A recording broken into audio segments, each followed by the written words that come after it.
Buenas noches con todos, ¿cómo están?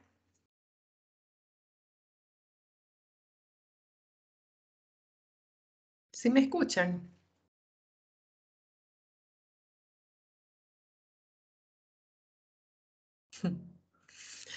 ¿Sí están escuchando? Hola.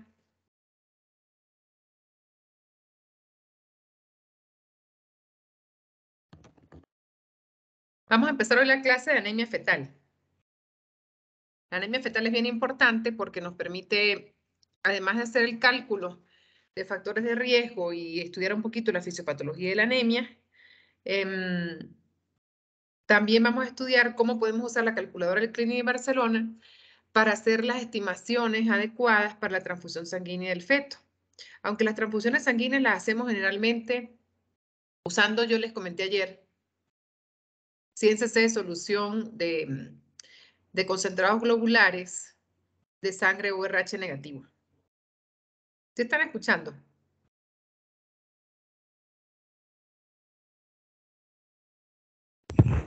Sí, buenas noches, sí se escucha. ¿Cómo está? Buenas noches. Bien, entonces, bueno, vamos a empezar con la clase de anemia fetal.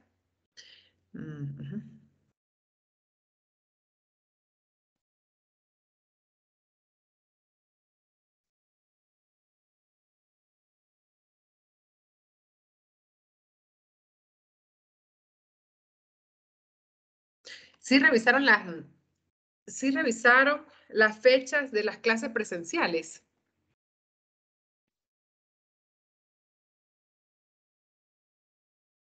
¿Qué creen ustedes de esas fechas? Sí las iremos a dar ahorita en julio, muchachos. ¿O se irá a postergar el paro?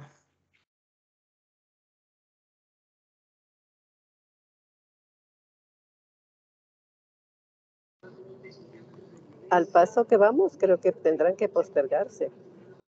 ¿Verdad? Porque fíjense que las teníamos el próximo fin de semana y se postergaron para el 16 y 23. Pero también eso va a influir en que estamos cubriendo, todos estamos trabajando al doble en los hospitales porque vamos, yo no sé si ustedes también están haciendo horario de 24 horas, están haciendo.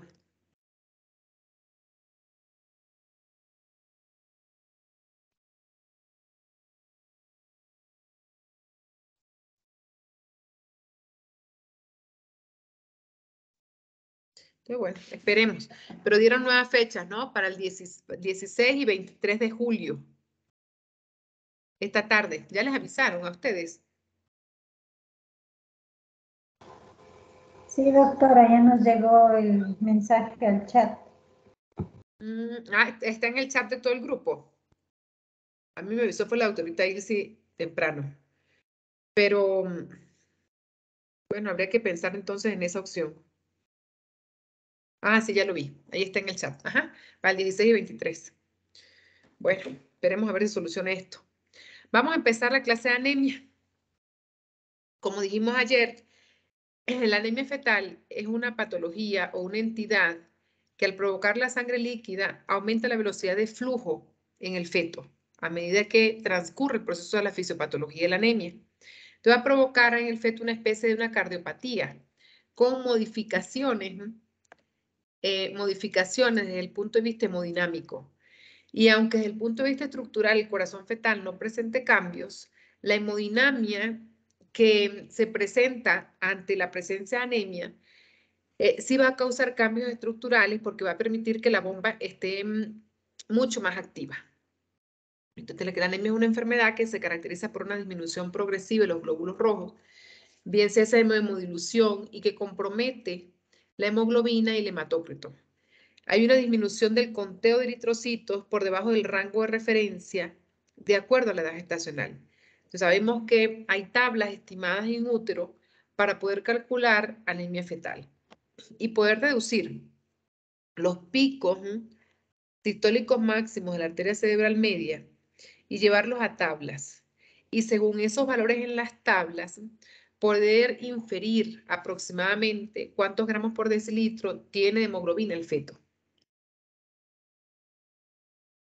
Tenemos que es una disminución de la concentración de hemoglobina por debajo de 2 desviaciones estándar o menor de 0.84 milimol respecto a la media poblacional. Si bien es cierto que el estándar de oro para su diagnóstico es la medición de la hemoglobina fetal, la hemoglobina fetal me va a permitir saber si el feto tiene anemia a través de la cordocentesis. Fíjense que en el transcurso de los años, la valoración ecográfica del pico sistólico, la velocidad sistólica de la arteria cerebral media, ha sido muy favorable porque se ha visto que se aproxima al valor en un 100%. O sea, no hay una tasa de error al hacer bien la medida de la arteria cerebral media, cuando la hacemos cerca del ángulo cero, y nos va a dar la onda del Doppler pulsado, nos va a dar el pico sistólico de la arteria cerebral media. Entonces, tenemos que, cuando esos valores del pico sistólico de la arteria cerebral media son iguales a 1.5 múltiplos de la mediana, para la edad gestacional, eso se correlaciona con el diagnóstico de anemia moderada a severa. El hecho de que tenga anemia moderada a severa es muy importante, porque eso me va a dar patrones de seguimiento y la posibilidad de hacer transfusión sanguínea en el feto. Que nosotros nos preparemos para hacer transfusión sanguínea. ¿Para qué transfundimos el feto? Para suministrar más glóbulos rojos que transporten hemoglobina, y al transportar hemoglobina estamos transportando oxígeno al sistema nervioso central. Recordemos que si el sistema nervioso central no tiene oxígeno, pues esas fases de hipoxia son las que van a provocar deterioro neurológico crónico. Y es importante estandarizar que a un operador entrenado, por ejemplo, una persona que esté acostumbrada a hacer Doppler de la arteria cerebral media, debe hacer un muestreo adecuado de esta arteria y medir el pico sistólico máximo. Recordemos que la medición tiene una tasa de falsos positivos del 12%, pero si esa medición, por ejemplo, la tasa de error se ha visto más a partir de la semana 35, pero cuando es post-transfusional, cuando se hace una transfusión sanguínea. Cuando no es post-transfusional y se hace en manos entrenadas, medir el pico sistólico de la arteria cerebral media ha presentado muchos beneficios, con un rango de aproximación y una sensibilidad de aproximadamente el 100% para el diagnóstico de anemia fetal. Entonces, tenemos que la anemia fetal se caracteriza por disminuciones mayores o iguales a 2 desviaciones estándar. Cuando esas disminuciones son mayores o iguales a 2 gramos por decilitro, hablamos respecto al promedio para la edad gestacional. Entonces, puede tener disminuciones respecto a la media para la edad gestacional, o podemos conversar de anemia cuando nos referimos a desviaciones estándar. Entonces, son dos términos que va a depender de las organizaciones internacionales de medicina perinatal. Entonces, tenemos rangos para la concentración de hemoglobina según la edad gestacional. Entonces, aquí en esta tabla nos referimos a los múltiplos de la mediana. Entonces, por ejemplo, las 18 semanas, un múltiplo de la mediana que esté cerca del 0,80, ¿verdad? El rango normal sería 9.3 gramos de hemoglobina. Pero si van a 0.5 múltiplos de la mediana con desviación de la media, o de la mediana para la edad gestacional, media y mediana son diferentes, obviamente. De la mediana, estamos conversando de la mediana. Entonces, la mediana es cuando yo agarro un grupo de valores y el término que está en el centro, ese es el valor que yo estoy considerando. Como no es el promedio. La mediana es el centro de un valor respecto a los múltiplos que están por encima y por debajo del valor central. Es diferente a media, que cuando yo sumo todos los valores y lo divido entre todos los valores. ¿Verdad? Eso es el promedio o la media, eso es diferente. Otro de los rangos que nosotros podemos conversar, o las tablas que se consideran, sobre todo en la Fetal Foundation, para la estimación de anemia fetal, es la estimación de los rangos de anemia. Y los rangos de anemia, por ejemplo, cuando hablamos de anemia moderada, es menos de 4 desviaciones estándar, y la anemia grave cuando es menos de 6 desviaciones estándar, por ejemplo. La anemia leve, decimos que es un déficit de hemoglobina de 2 a 4 gramos por decilitro. Cuando es moderada, ese déficit de hemoglobina está entre menos 4 a menos 6 desviaciones estándar. Y cuando es severa es porque es mayor de 6 o el déficit de hemoglobina es mayor de 6 gramos por decilitro, y ya el compromiso de la anemia severa afectó el sistema cardiovascular. Entonces hay cambios fisiopatológicos. Hay cambios fisiopatológicos que van ocurriendo en el transcurso del desarrollo de la anemia para poder comprometer los tejidos y el contenido de oxígeno en sangre. Tenemos que la anemia leve a moderada disminuye el contenido de oxígeno, pero la presión de oxígeno, la presión de CO2 y el pH permanecen en rangos normales. Entonces, lo que se compromete es el contenido de oxígeno en sangre. Y esto es un elemento que se debe considerar porque puede ser contributorio al desarrollo de hipoxias. En la anemia severa, cuando el contenido de oxígeno es menor de 2 múltiplos o de 2 milimol por litro, eso aumenta el nivel de lactato en la arteria umbilical. Eso quiere decir que el feto está sometido a un metabolismo anaerobio que supera la capacidad de aclaramiento a nivel placentario, y esto produce un aumento exponencial de la cantidad de lactato en la vena umbilical. Entonces produce una acidosis fetal.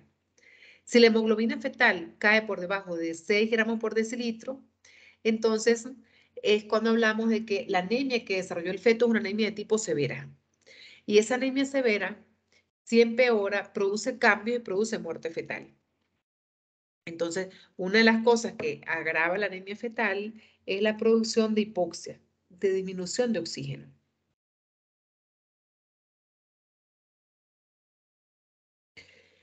¿Cómo vemos nosotros que un feto tiene anemia? Primero, no es porque la persona con anemia está débil, no es porque el feto deja de respirar, no es porque deja de moverse, no. Es porque él va desarrollando mecanismos de tercer espacio. Esos mecanismos de tercer espacio que desarrolla el organismo son debidos a que la bomba cardíaca hace mecanismos de sístole tan rápida, se contrae de manera tan rápida, que devuelve flujo.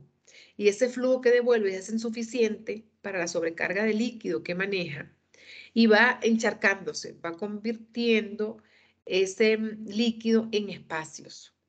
Uno es el aumento excesivo trabajo que tiene el hígado y el vaso, entonces hace una hepatoesplenomegalia. Hace ascitis, acúmulo de líquido, derrame pericárdico, derrame pleural, hidrops generalizado, cardiomegalia. La cardiomegalia puede ser cardiomegalia sin ninguna cardiopatía. El corazón puede estar normal, pero no se contrae de manera adecuada y entonces va haciendo una cardiopatía por dilatación de las estructuras. Puede haber un edema del tejido celular subcutáneo y a su vez edema placentario. Esa placenta que desarrolla un aumento de tamaño mayor de 50 milímetros en el borde de la inserción del cordón umbilical. Y es muy raro que si la placenta está desarrollando este proceso, no esté asociado a otros elementos a la producción del hidrops. Entonces, hay diferentes causas para que se desarrolle la anemia, ¿no? Hay causas inmunes, por ejemplo, la enfermedad hemolítica perinatal. Lo primero que nosotros tenemos que investigar ante la presencia de un feto que está haciendo un hidrops es si el hidrops es inmune o no inmune, ¿sí? Entonces, si es inmune, ver qué tipo de sangre o qué grupo sanguíneo es la paciente, si es RH positivo o es RH negativo. Si hay causas no inmunes, por ejemplo, causas infecciosas, hereditarias, hematopoyéticas, referidas directamente a la patología placentaria, a hemorragia feto-materna o a complicaciones, por ejemplo, referidas al embarazo múltiple. Tenemos que la enfermedad hemolítica perinatal es una enfermedad que se caracteriza porque la madre es RH negativo, la pareja es RH positivo y el feto lleva el tipo de sanguíneo del padre. ¿Por qué? Porque la inmunoglobulina anti-D es un factor dominante. Y cuando estamos, como seguimos una herencia mendeliana, nada más hay la posibilidad de que si la madre, por ejemplo, si el padre es heterocigoto, que es dominante, hay un 25% de posibilidades de que la sangre del feto sea RH negativo. El 75% de las opciones las tiene la inmunoglobulina anti-D positiva, ¿no?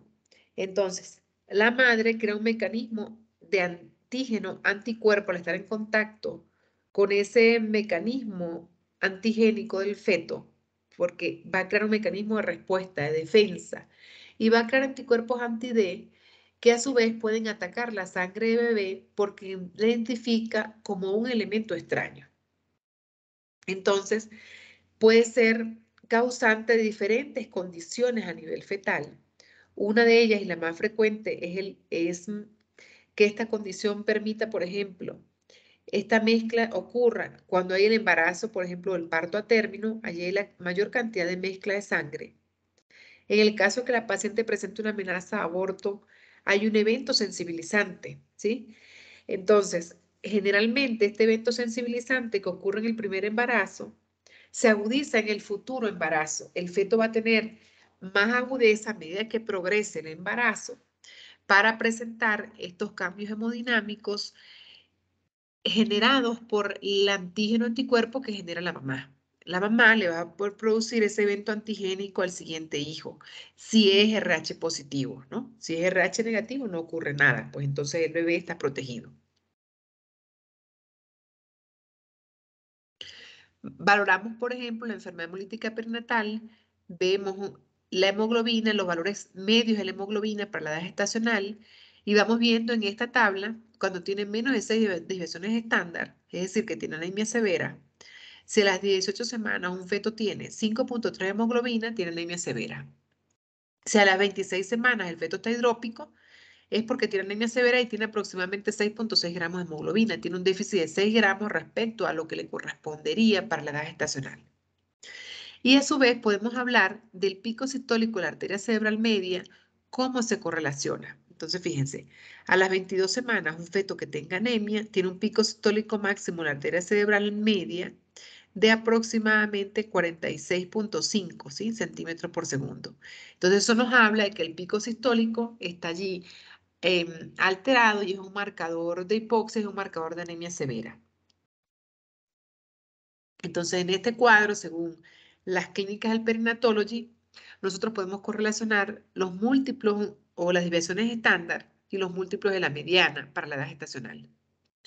Entonces, la enfermedad hemolítica perinatal es uno de los elementos más importantes para producir el hidro de causa inmune y la severidad de la enfermedad hemolítica es lineal con los títulos de la inmunoglobulina G1, se corresponde con los títulos de inmunoglobulina G1. Todas las muertes fetales se presentan en niños cuyas madres tenían inmunoglobulina G1, porque dentro de todos los componentes de antígeno anticuerpo hay inmunoglobulina G1, G2 y 3. La mayor variedad de presentación clínica de estos antígenos está con el grupo 3 y sabemos que el grupo 1 es el más severo, ¿sí? Pero se han hallado muertes en niños de los cuales el único antígeno que se detecta es el 3. Entonces, ¿qué quiere decir eso? Que es el más frecuente y el 1 es el que da más severidad a la enfermedad.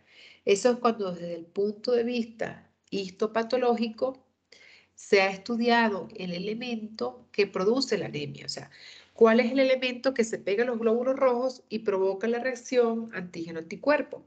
Entonces, a eso se refiere, que es una reacción antígeno-anticuerpo generado por una inmunoglobulina G.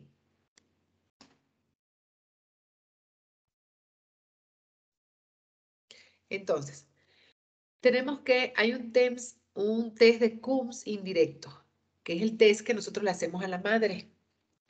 Ese Coombs indirecto, si es negativo, ¿verdad? Que es lo que esperamos nosotros en una paciente embarazada que no esté sensibilizada, le repetimos el Coombs indirecto a la paciente a las 28 semanas. Si es negativo, nosotros a las 28 semanas, inmediatamente entre las 28 y las 30 máximo, le proponemos a la paciente la inmunoprofilaxis con 300 miligramos de inmunoglobulina anti-D o mínimo 150 miligramos, que más o menos me va a cubrir un porcentaje de sangre de 300 ml entre el contacto de la sangre materna con la sangre fetal. Si la paciente llega al parto y el feto es RH positivo, lo ideal es en que las primeras 72 horas hasta máximo una semana la paciente reciba la inmunoglobulina anti-D o el famoso ROR. Doctora, buenas noches. Buenas noches, ¿cómo estás? Una pregunta. ¿Este esquema es en primigestas o es según digestas?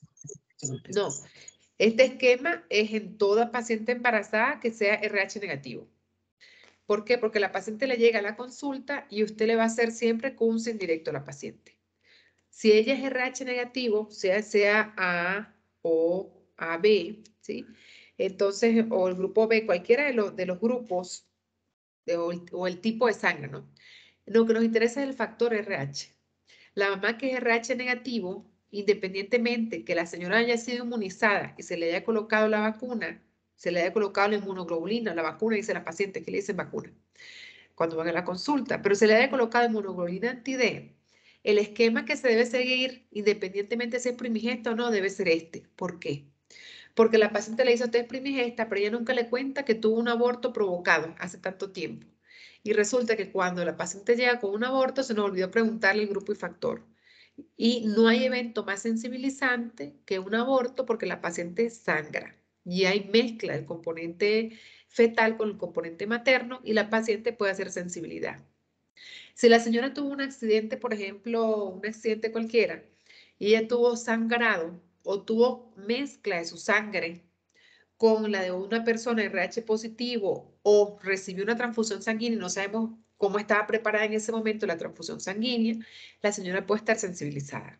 Entonces, este esquema lo hacemos ante madres primigestas o que tengan el antecedente, aunque sea de inmunización. Es más, nosotros preferimos siempre repetirle el grupo y factor a la paciente para estar seguras que ella va a la consulta con ese diagnóstico. Porque hemos recibido pacientes que ella es RH positiva y en la pareja el que es RH negativo. Entonces ellas están pensando que ellas tienen la probabilidad de inmunizarse. Y no es así, es cuando la madre es RH negativo, que es cuando va a crear el factor antígeno anticuerpo en contra de ese factor RH positivo en el feto. Entonces nosotros optamos por repetir el grupo y factor en la mamá. Si es RH negativo, seguir todo el patrón de pedir el CUMSIN directo. En el momento que la recibimos en la consulta, en el primer contacto, a las 28 semanas, en el momento que nace el bebé, que se le hace grupo y factor al recién nacido y se confirma que es positivo, en ese caso se le da inmunoprofilaxia a la paciente. Pero si es negativo, que sería en caso que el padre sea heterocigoto y la probabilidad sería el 25%, que recordemos que esta de las inmunoglobulinas o el factor RH se transmite por herencia mendeliana. Entonces, aproximadamente un 25% de estas pacientes deberían tener el factor recesivo paterno, es decir, RH negativo. Entonces se hace en toda la paciente que sea RH negativo. Doctora, buenas noches. Una Gracias. pregunta. Buenas noches. El esquema, si el test sale negativo, se hace la primera, como quiera, la inmunización de 28 a 30 semanas, ¿se le vuelve a hacer inmunización después del parto? Otra Sí. vez, o sea, sería una segunda dosis. Sí, se le colocan 2 dosis a la paciente. ¿Por qué? Porque en el momento del parto o la cesárea hay contacto de sangre materna con sangre fetal y se vuelve a provocar un bloqueo porque en ese momento ya se puede sensibilizar. ¿Y de qué la protegemos a la paciente? De que ella, por ejemplo, tenga un accidente posteriormente, haya mezcla de sangre, porque ella es la que tiene el problema, ella es la que se puede sensibilizar. Entonces, y que ella presente esa inmunización para el siguiente embarazo. Le protegemos en ese momento. Entonces, ya en el siguiente embarazo ya no se aplicaría la Rogan. Sí le aplicamos las 28 semanas. Claro. Sí se le aplica, pero ya sería una dosis. Una dosis en el embarazo a las 28. ¿Por qué a las 28? Porque a las 28 Y la semanas. otra después, Y otra posparto. Sí, doctora. Pero si, Ya. por ejemplo, usted recibe en la consulta pública o privada una paciente y ella es RH negativo y la señora resulta que tuvo una amenaza de aborto y sangró, usted debe colocarle el Rogan inmediatamente, en las primeras 72 horas, máximo una semana. Porque ella puede, en ese embarazo actual, hemos visto nosotros que ella hace inmunizaciones, se inmuniza, hace reactividad contra este feto, porque ya tuvo mezcla de la sangre en el momento que tuvo la amenaza de aborto. Oh, ¿Y por qué la hacemos? Fíjense que esta paciente es de cuidado. ¿Y por qué le hacemos, por ejemplo, siempre el test de CUMSIN directo? porque hay la teoría de la abuela, que la vamos a ver después, que es cuando ya la niña vino inmunizada, vino sensibilizada contra el factor RH. Ya la vamos a ver en las siguientes láminas. Entonces, Gracias, siempre que cada vez que nosotros recibimos la paciente, porque a veces la paciente cuenta sus antecedentes, otras veces no, otras veces nos dice que tuvo una amenaza de aborto, otra vez resulta que la señora estuvo embarazada y no se dio cuenta y empezó a sangrar, ¿verdad? Entonces, ante esas opciones, con las consecuencias que tiene para el feto, la posibilidad de que la mamá esté inmunizada, entonces nosotros preferimos hacerle el test a la paciente, porque el seguimiento es diferente. Si ella no está inmunizada o si ella tiene riesgo, así está sensibilizada. O sea, el término quiero que me entiendan. Cuando yo digo inmunizada es porque ella tiene un mecanismo de respuesta, pero para nosotros eso es desfavorable. Está sensibilizada contra el feto, contra el antígeno de fetal. ¿Sí? A eso me gracias. refiero. De nada, hija. Vamos a seguir. Doctora, y Ajá. antes ponían a las 12 semanas. No, no. Nada más si tiene amenaza de aborto. Nada más, mi doctor. Si no, no. A las 28, ¿por qué? Porque a las 28 el trofolato está más delgado y porque a las 28 semanas los cambios hemodinámicos en el embarazo son mayores, ¿sí? Aumenta el gasto cardíaco en el gasto cardíaco materno, aumenta la hemodinamia, entonces aumenta la capacidad de sensibilización. Es mayor a esas semanas. Recordemos que nosotros vamos bien en el embarazo hasta que llegamos a las 28. Ahí empezamos a ser cardiópatas todas. Hasta ahí llegó el embarazo de ser normal. No sé si alguna de ustedes está embarazada. Cuando estamos en las 28 semanas, la sobrecarga de volumen que manejamos nosotros en el embarazo nos convierte prácticamente en cardiópatas. El embarazo no es tan fisiológico como nosotros pensamos, ¿no? Bueno, yo decía que era muy normal hasta que estaba embarazada, ¿no? Ahí la cosa cambió. Porque hay sobrecarga de volumen. Y la sobrecarga de volumen se interpreta con todos esos elementos fisiopatológicos que sufrimos de cambios en el embarazo, ¿sí? Aumento del volumen residual, ¿verdad? La capacidad pulmonar total se disminuye, aumenta el gasto cardíaco al 50%, hay hemodilución fisiológica, todas esas cosas se agudizan en las 28 semanas de embarazo. Entonces, ese es el momento de isoinmunizar o de limitar que la paciente haga la sensibilización contra el antígeno D que tiene el feto. Lo que pasa es que se aglutinan en la pared. Las inmunoglobulinas se pegan en la pared y las aglutinan. Entonces va aglutinando los glóbulos rojos. Y como los glóbulos rojos están aglutinados, ellos no se transportan con la misma velocidad y va a haber una hemodilución. Entonces el feto le da anemia. Va a haber más cantidad de líquido porque el glóbulo rojo está más lento, más pesado. Eso es lo que pasa con las inmunoglobulinas la inmunoglobulina G. Que la inmunoglobulina G es pegada, adherida y es pesada en la pared del glóbulo rojo y lo hace más lento. ¿Sí? Entonces, eso es un elemento fisiopatológico que hay que analizar. Doc, una pregunta. ¿Y cuánto tiempo después en el posparto sería lo ideal para colocar la profilaxis? Sí, en las primeras 72 horas. Pero hemos visto que se puede esperar hasta una semana cuando no se encuentra la inmunoglobulina. Hay momentos en los que no hay. Recordemos que hay sitios donde se importa. Yo creo que aquí la están importando. Entonces, en realidad no sé si aquí le producen en cantidades, ¿no? Pero yo sé hasta hace poco que la estaban importando. Y entonces, cuando se revisaron los precios, no eran los más favorables, ¿ve? Entonces, a veces no se encuentra. ¿Hasta qué tiempo puede esperar una paciente posparto? Hasta una semana. Hasta una semana posparto. Y en el embarazo, entre las 28, máximo hasta las 30 semanas de embarazo, también se la podemos colocar. O sea que no todo es tan rápido como nos dijeron antes, ¿no? ¿Por qué? Porque hay estudios donde se dice que las pacientes, por ejemplo, en tal sitio, recibieron la inmunoglobulina estas semanas y la otra en otro momento. Y se van siguiendo las pacientes y los resultados han sido favorables. Fíjense. Doctora, Ajá. ahora he visto que hay, bueno, antes había lo que es, se conservaba el frío. Ahora he visto que hay una que no necesita preservación en frío. ¿Conoce alguna, tal vez, si es que es mejor la una que la otra? Mi doc, desconozco los nombres comerciales si se refrigeran o no. De verdad que soy mentirosa si le digo. Las desconozco, ¿oyó? Porque eso depende de la casa comercial. Para precaución de nosotros siempre debe estar refrigerada. ¿Sí? Para precaución de nosotros. Recuerden que todos los sistemas de inmunizaciones deben preservar una cadena de frío, pero desconozco la otra opción que usted me dice. Mi doc. Hasta donde yo sé, las que yo conozco se refrigeran, todas. No sé la otra opción de verdad. Es más, hasta la vacuna contra el VPH hay que refrigerarlas a menos 8 grados al menos. Todos los elementos que estén o que actúen. Ya le reviso el nombre deben ir comercial de que no es en frío. Ah, entonces no, ahí sí no sé, mi doc. De verdad que no. Sí, deberíamos investigar entonces porque sería mucho más favorable a la hora de comprar.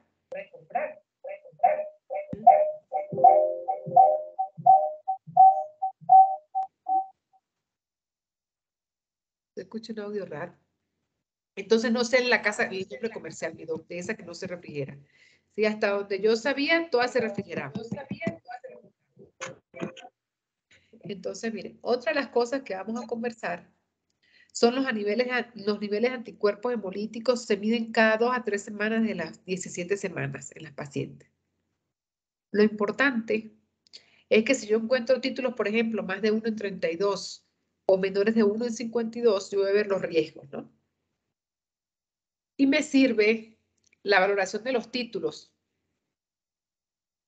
Por ejemplo, sale un CUMS indirecto. El CUMS indirecto sale positivo y los valores están mayor de 1 en 16, ahí la paciente ya está sensibilizada, ¿sí? Entonces hacemos seguimiento Doppler y hacemos seguimiento Doppler a partir de ese momento cada 2 semanas, Doppler materno y Doppler fetal. Entonces nos explican cómo hacemos los test de los CUMS indirectos, que lo hacemos en la mamá, y cuando resulta positivo, cuando hay una fase de aglutinación, ¿verdad? Nosotros nos interesa de esta clase que ustedes entiendan algo. Que nosotros comprendamos la parvovirosis B19. Una simple gripe que nos afecte y que nos dé la fiebre de mejilla abofetada, como se dice en los niños, o la fiebre quintana, una fiebre que dura 5 días, nos trae problemas importantes en un feto, donde todo venía normal. Y nos ha pasado muchas veces que llevamos un control de embarazo en una paciente que todo venía perfecto y que cuando ya viene a las 36 semanas, doctora, para que me haga el último eco, resulta que el feto está hidrópico. ¿Hidrópico de dónde? ¿Me entiendes? No tiene una cardiopatía, no tiene un coreangioma, no tiene una patología placentaria. ¿De dónde el hidrops? Entonces nos hacemos esa pregunta, empezamos a interrogar a la paciente y nos damos cuenta que dentro de los marcadores TORCH que le hacemos a la paciente, pues no está incluido el parvovirus B19 porque no se considera un virus que tenga una alta afectación fetal. Sin embargo, el 65% de las pacientes hay que considerar que ya tienen inmunidad para parvovirosis B19 porque todas en algún momento nos ha dado una fiebre por parvovirus B19.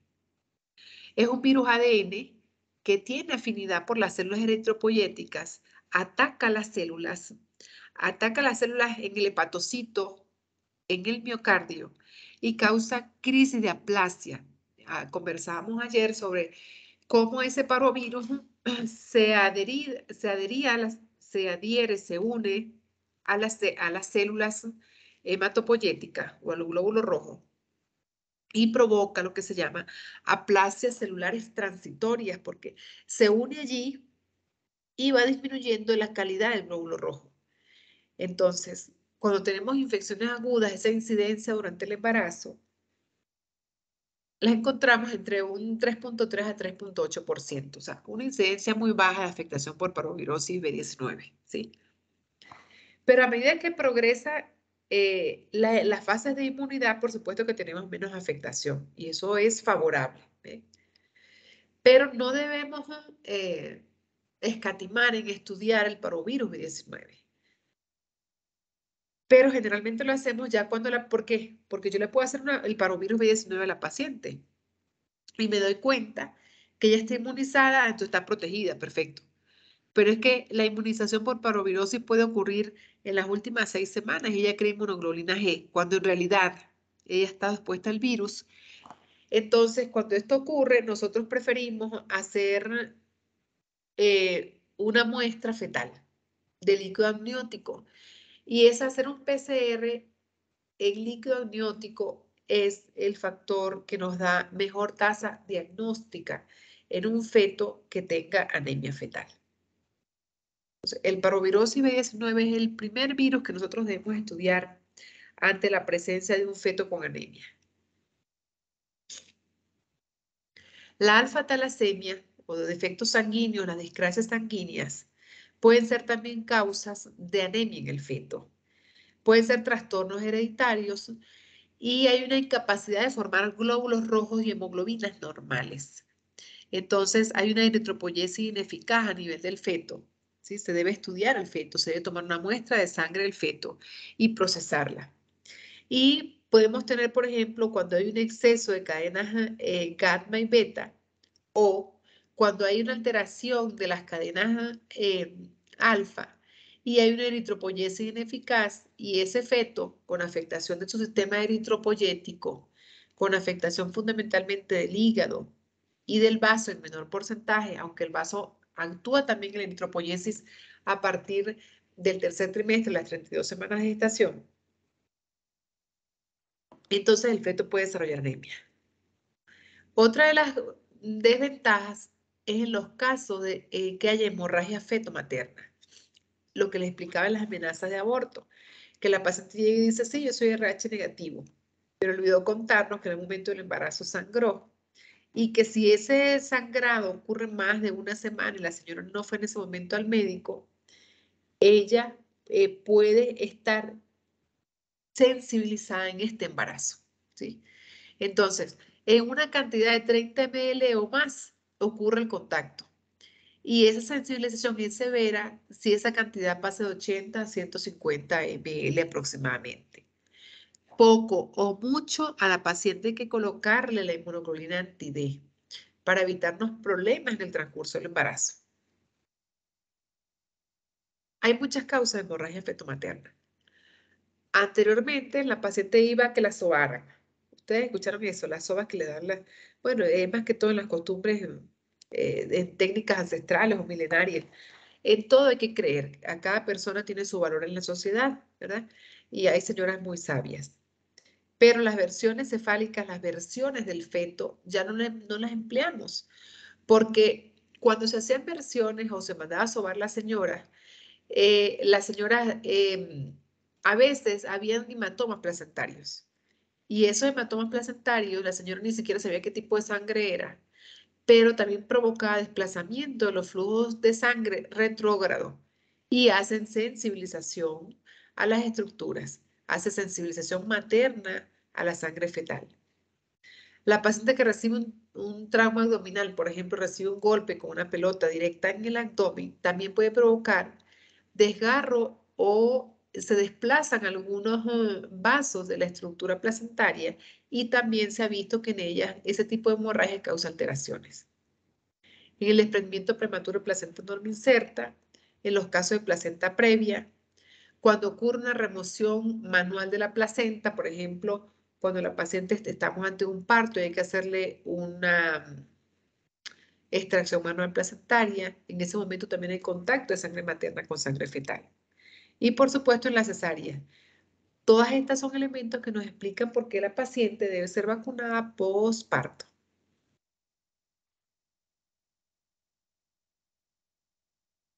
El síndrome de transfusión feto-fetal se da entre el donante y el receptor, lo vimos ayer.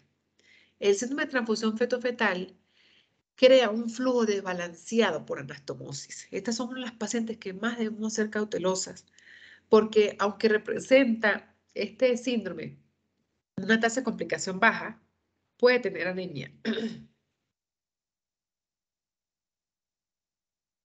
Uno de los fetos puede desarrollar anemia.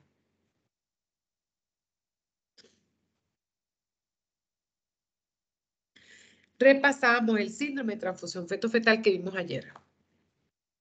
Entonces, el doctor Quintero, que es un doctor venezolano famoso, nos hace orgullosos a todos los venezolanos cada día más. El doctor, además de inventar algunos instrumentos de fetoscopía fetal, tiene el sistema de clasificación del síndrome de transfusión feto-fetal. Debe buscar algo por aquí porque está todo horrible.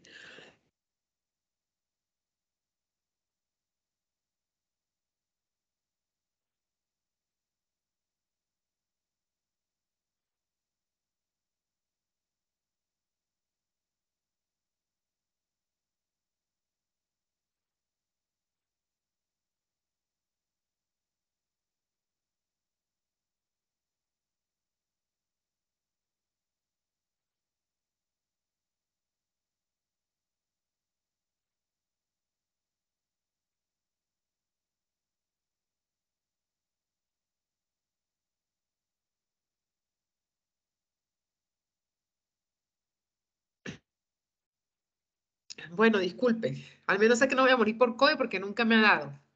Me dan esta gripe rara, pero todas las pruebas me salen negativas. Nunca me ha dado coronavirus. Entonces, miren, una de las cosas del síndrome de transfusión feto-fetal que estudiamos ayer es que en el estadio 1 el problema empezaba a presentarse, ¿verdad? Cuando veíamos alteraciones en el líquido amniótico. En el tipo 2, por ejemplo, no identificamos las vejigas. En el tipo 3, la alteración, teníamos una alteración severa al Doppler, que es cuando empiezan los flujos reversos. En el tipo 4 hablábamos de un feto hidrópico. Entonces aquí viene el tema. Ajá, ¿de dónde viene el hidrops de ese feto? ¿Por qué está hidrópico? ¿Por qué? Porque está recibiendo mayor cantidad de flujo y tiene signos evidentes de insuficiencia cardíaca. El receptor, se da en el receptor. Entonces, bueno, si recibe, se supone que es el feto que se comporta como un parásito y debería... ¿Parásito por qué?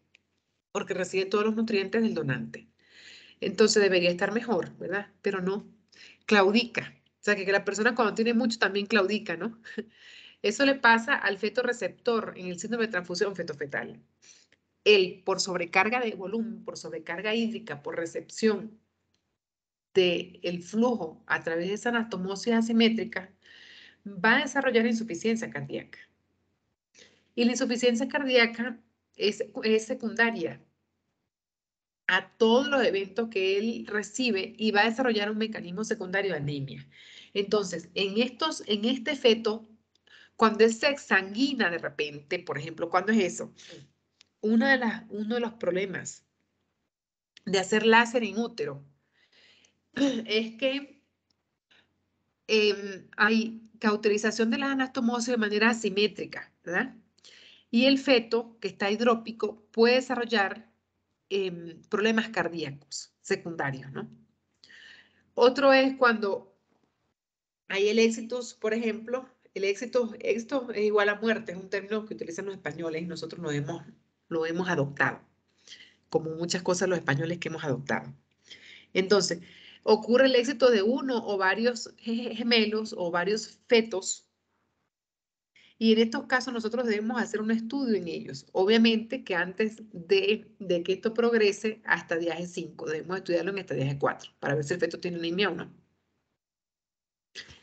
Anteriormente nosotros hacíamos el diagnóstico de anemia fetal por métodos invasivos. Le hacíamos una amniocentesis, hacíamos una punción intrauterina y posteriormente nosotros establecíamos a través de unas centrífugas, íbamos viendo cómo se comportaba el líquido amniótico por espectrofotometría. Y luego establecíamos estas curvas de Liley y veíamos cómo esas curvas daban una longitud de ondas por semana y nos hablaban de la posibilidad o no de desarrollar anemia del feto. Eso fue cambiando. Otra posibilidad de hacer un estudio invasivo es agarrar directamente cerca de la inserción de la placenta, donde se origina el cordón umbilical, que es la porción fija del cordón umbilical, hacer una punción en esta zona y hacer un recuento de reticulocitos y células nucleadas, que son células inmaduras, y ver cómo se comporta la bilirrubina sérica y ver en esa zona cómo se comportan los gases arteriales. Esa era una posibilidad diagnóstica hace algunos años. Pero miren lo que tenemos ahora. Nosotros ahora tenemos el famoso Doppler que nos ha cambiado el mundo a todos en obstetricia avanzada, ¿no? Porque sin Doppler no hay nada.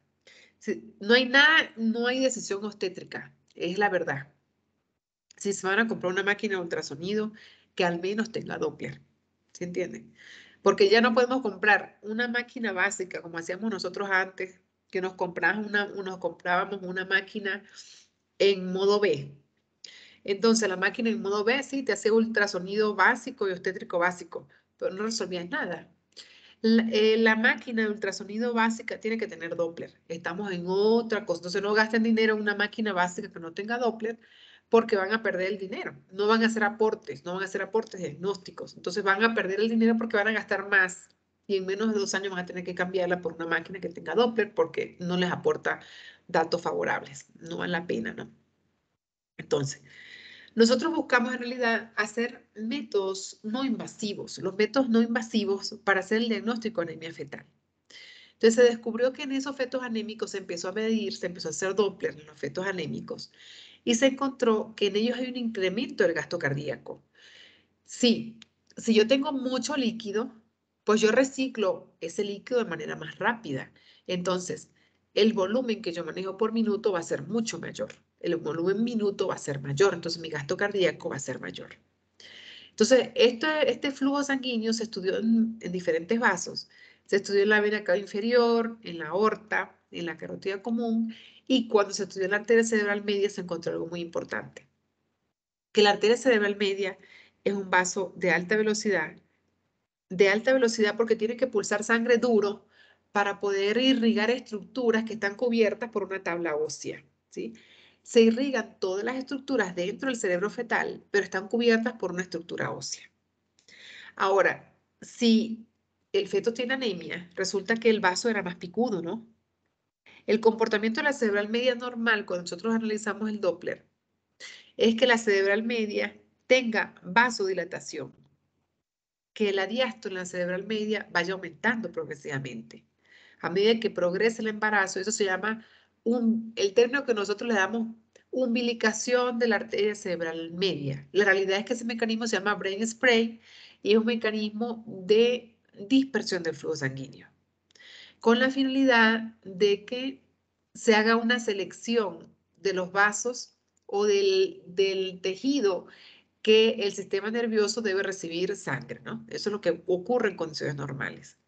En condiciones patológicas, cuando el feto es anémico, pues la arteria cerebral media tiene un pico más alto, porque la sangre fluye de manera más rápida. Eso es lo que ocurre allí.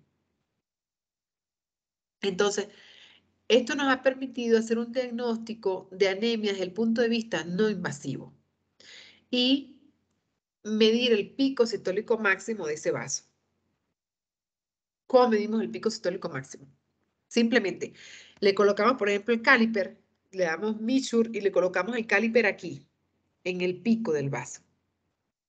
Y ahí nos va a decir, tiene 80, tiene 50, tiene 70 centímetros por segundo. Nada más colocar el caliper en el pico del vaso. Ahí nos va a dar un valor. A eso nos referimos, con el pico sistólico máximo de la arteria cerebral media. No hay necesidad de hacer IP, de hacer IR, de hacer sístole, diástole. Simplemente con colocar un caliper aquí y saber cuánto tengo en el pico sistólico máximo, con eso tengo. Ese es el valor que yo voy a llevar a la tabla que le vamos a dar de la calculadora del Clínic de Barcelona. Ese valor nada más. Entonces, fíjense aquí.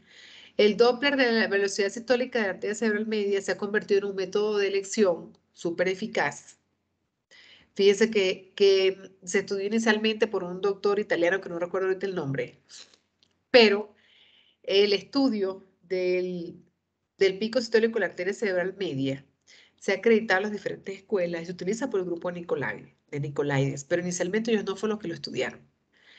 Lo ideal de estudiar este pico es porque tiene un alto valor predictivo positivo, cerca del 100%, y es un vaso altamente reproducible bajo manos entrenadas, porque yo les puedo asegurar que a mí me cuesta hacer una arteria cerebral media en regla mucho más que un ducto venoso.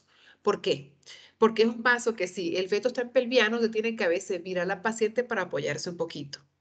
Si usted está colocando, por ejemplo, el pico sistólico máximo y el vaso no está en 0 grados, le va a dar alterado. Entonces usted va a transfundir un feto que no tiene nada, que no tiene anemia. Entonces, en vez de ayudarlo, no lo va a ayudar, ¿entiende? A pesar de que el mismo autor dice que tiene una tasa de falsos positivos del 12%, esa tasa de falsos positivos se ha visto que se profundiza más en el tercer trimestre y que los falsos positivos de anemia fetal o severa son debidos a patologías fetales, por ejemplo, como esos fetos tenían una alfa-talasemia o tenían una patología de base, en ellos fue que el arteria les dio alterados, en otros vasos no. ¿Sí? Entonces, ¿cuándo hacemos nosotros Doppler de la arteria cerebral media? Cuando hay sospecha, por ejemplo, de aloinmunización. Les comentaba, por ejemplo, que si la madre es RH negativo, en ella hacemos Doppler de la arteria cerebral media. Cuando, por ejemplo, la madre tiene ese riesgo de inmunización en todo el embarazo, pero ya en todo momento se la ha hecho, y ocurre también esto, ¿no? Llega la paciente a las 28 semanas, le colocan el Rogan, y entonces después a la señora le hacen los títulos y resulta que son positivos el CUMS, entonces la envían otra vez. Por favor, revaloren la paciente porque la señora está sensibilizada. Y usted interroga a la paciente. Dice, sí, pues lo que pasa es que a mí me colocaron la vacuna. Aquí ya le dicen vacuna en el público. Entonces, ¿cuántas semanas creen ustedes que nosotros hemos debido esperar para hacerle el CUMS indirecto a la paciente? ¿Cuántas semanas creen ustedes que es necesario? Eso es importante. Porque yo no le puedo hacer un CUMS indirecto a una paciente que recién le haya colocado la inmunoglobulina anti-D, porque vamos a tener problemas. Entonces vamos a pensar que la señora está sensibilizada, la vamos a manejar como sensibilizada, cuando en realidad fue que le colocaron la inmunoglobulina, ¿ve? Entonces, después que nosotros le colocamos la inmunoglobulina a la paciente, hay que esperar cierto tiempo para poder hacer títulos. ¿Cuánto tiempo debemos esperar?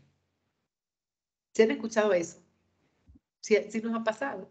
Que mandan pacientes del centro de salud que les han colocado, por ejemplo, la inmunoglobulina y cuando llega está positiva, pero es que no está sensibilizada, eso es por la vacuna. Hay que saber cuál es la vida media de la vacuna. Son 3 semanas, 21 días. Y si quiere repetir el CUMS, pues hágaselo al mes, no antes de allí, porque entonces no va a beneficiar nada a la paciente, por el contrario, ¿no? Cuando nosotros hacemos Doppler de la arteria cerebral media, buscando anemia, nosotros buscamos anemia en el caso de que haya una placentomegalia, hidrops, que haya citis, que haya hepatoesplenomegalia. En el caso de que la mamá tenga talasemia, y generalmente las talasemias tienen ese componente de herencia dominante en la familia, desgraciadamente, en esos casos nosotros le damos más candidatos a estudiar estos fetos de manera detenida.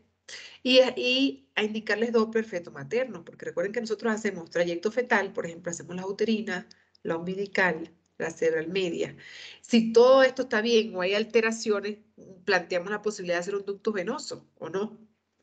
Cuando vemos, por ejemplo, infecciones congénitas, pensamos en la posibilidad de ese tipo de infecciones cuando hay, por ejemplo, intestino hiperecogénico, hay calcificaciones hepáticas, hay ventriculomegalia, bien sea simétrica o asimétrica, calcificaciones intracraneales, o se asocia también restricción del crecimiento intrauterino, puede ser.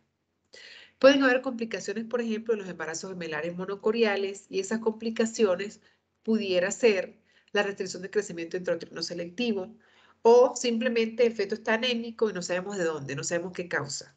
No tiene el parvovirus B19 positivo, no tiene ninguna malformación estructural y simplemente está anémico y lamentablemente la anemia le provoca una cardiopatía. Entonces no sabemos, hay muchas causas de origen desconocido. Entonces, nosotros debemos considerar que para hacer Doppler de la arteria cerebral media hay elementos importantes y lo veíamos en la clase de Doppler. Que la pantalla debe tener un zoom mayor del 50%, ¿verdad? Fíjense esta imagen que nosotros vemos aquí. Vamos a revisarla aquí. Es el corte. Cuando nosotros cerca de el asta o las alas mayores del efenoides, en la base del cráneo, insonamos para ver el polígono de Wills y vemos la arteria cerebral media. Allí debe haber un área suficiente que este vaso ocupe más del 50% de esa zona. Que el ángulo de insonación sea entre 0 y 15 grados aproximadamente. Que el tamaño de la muestra sea igual al tamaño del vaso. Yo tenía, o sea, una sola paciente ha tenido un feto, hoy la vi, por cierto, que la señora tiene, el bebé tiene la arteria cerebral media, no la tiene recta, es una de las primeras que he visto así, la tiene así sale como una S la arteria. Entonces no cumple mucho el criterio de que hay que tomarla en 0 grados, ¿ven? En ese caso, cada feto es diferente. Entonces, el tamaño de la muestra debe ser idéntico al diámetro arterial. El estudio debe realizarse sin movimientos del feto, eso incluye sin movimientos respiratorios. Y me permite valorar el IP, ¿sí? Que no tenga bradicardia, que no tenga movimientos y que el tamaño de la muestra sea igual al volumen del vaso.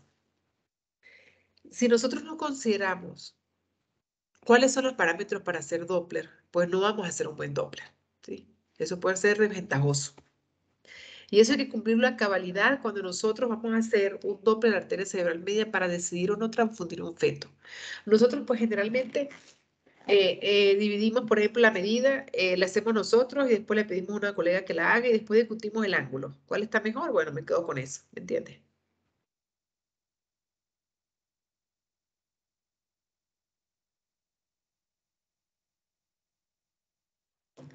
Ok.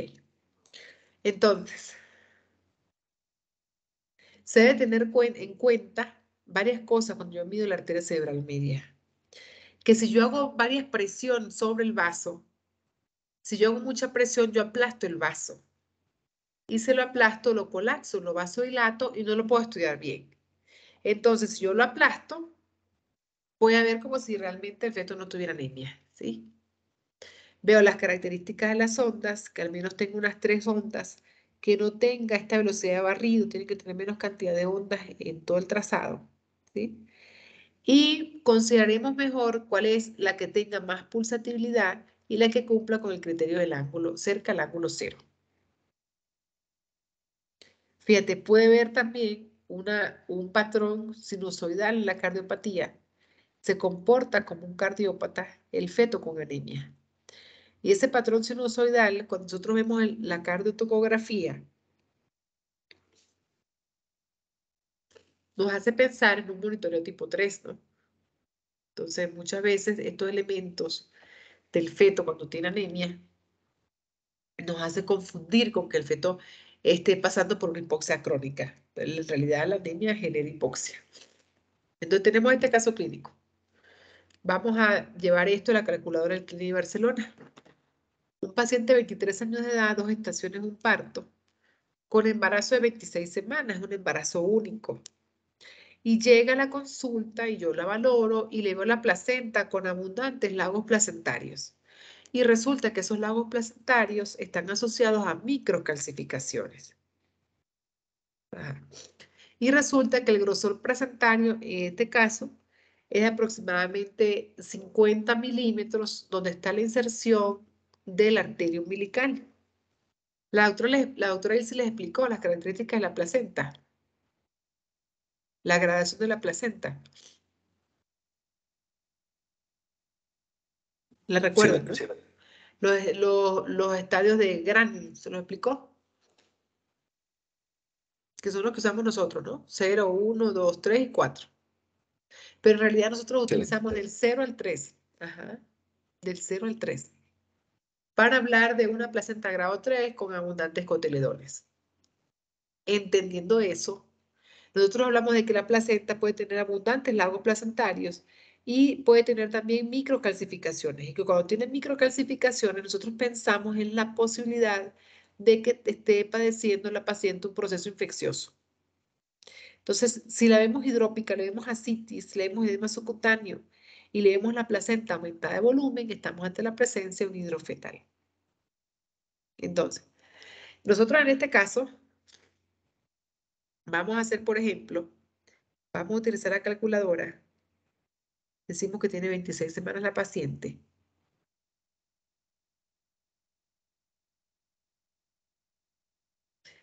Y nosotros intentamos ver la opción de buscar la calculadora aquí.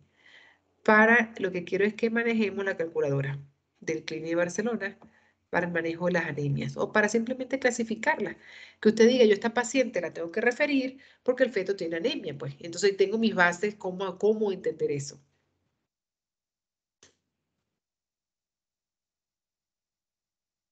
Lo importante en el embarazo es no quedarse manejando el embarazo y dejar pasar la ventana de exploración o dejar pasar la ventana de acción para nosotros que le podemos referir al cirujano. Nosotros somos ayudantes del cirujano fetal. Pero lo que pasa es que el cirujano fetal no es que es el papaupa que se entrenó, no. Es el que hace una curva de aprendizaje de al menos unos 100 o 150 casos en un año. Entonces eso requiere mano, requiere ser minucioso, requiere otro entrenamiento. Entonces, fíjense aquí. Cuando nosotros vemos, por ejemplo, anemia, dijimos que el feto tiene 26 semanas de embarazo, ¿verdad? Porque el feto tiene 26 semanas. Y que tiene hidrops, que tiene un hidro generalmente. Y que el pico sistólico de la arteria cerebral media está en 77. Y nosotros hacemos un cálculo. Entonces, fíjense. La media para las semanas en múltiplos de la mediana es 33.31. Y resulta que en múltiplos de la mediana no es que pasa de 1.5, es que está mucho mayor, mucho por arriba y está en 2.31. Y este feto tiene anemia severa. ¿Qué pudiéramos hacer con él, con la anemia severa? ¿Cuál sería la conducta? Transfundirle. Los ecos sería cada 2 semanas. Y la transfusión. Ajá, ¿cómo sería, mi doc? Tiene 26 semanas, ¿qué le vamos a hacer? No hay que hacer solo la ecografía cada 2 semanas y de seguimiento y las transfusiones. No, ¿qué estoy diciendo? Sí, las transfusiones placentarias de sangre. Usted es en el caso que sea gemelar, ¿no? Lo que usted dice cada 2 semanas en el caso que sea un gemelar. Pero este es un embarazo simple. Un embarazo simple que tiene varias cosas importantes. Fíjese. Usted lo está viendo en la consulta. Es un caso que le llegó a usted en la consulta. En un embarazo simple resulta que el feto está gordito. Está hinchado, pues. Tiene ascitis, edema subcutáneo. Tiene aumento del grosor placentario. Y tiene lagos placentarios. ¿Cómo identifican los lagos placentarios? La doctora les explicó. ¿Cómo usted diferencia, por ejemplo, un lago placentario de un quiste placentario?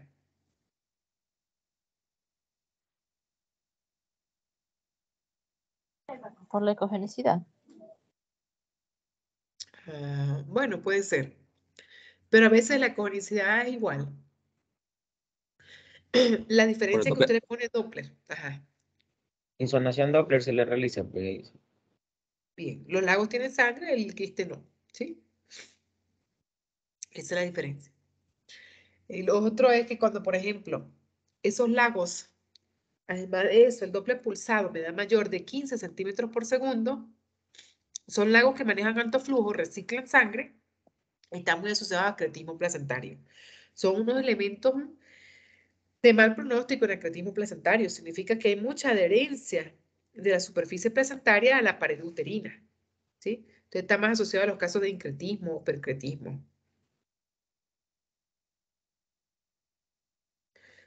Entonces, ¿qué hacemos con este feto finalmente?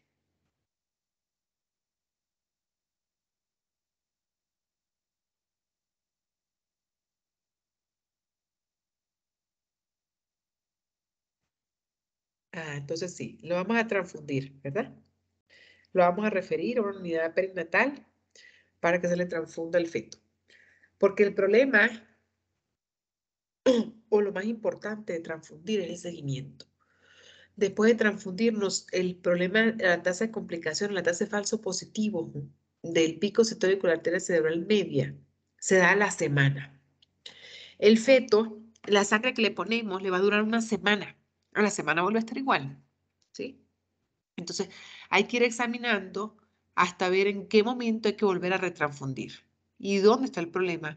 Porque si es el parvovirus B19 y usted le coloca sangre al feto, se solucionó el problema. El feto nace normal. En un momentico, en tres días,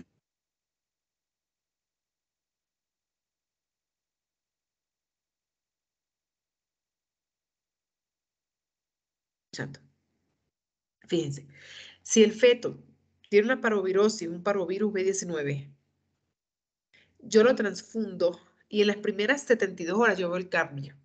Ya a la semana el feto está normal, ni siquiera tiene hidrofetal. Entonces, ante una parvovirosis, ante el parvovirus B19, la transfusión sanguínea ha resuelto muchísimos problemas. No se nos olvide siempre, primero hacer el dataje de las semanas de gestación, precisa según las medidas fetales. Vamos a ver un otro caso clínico.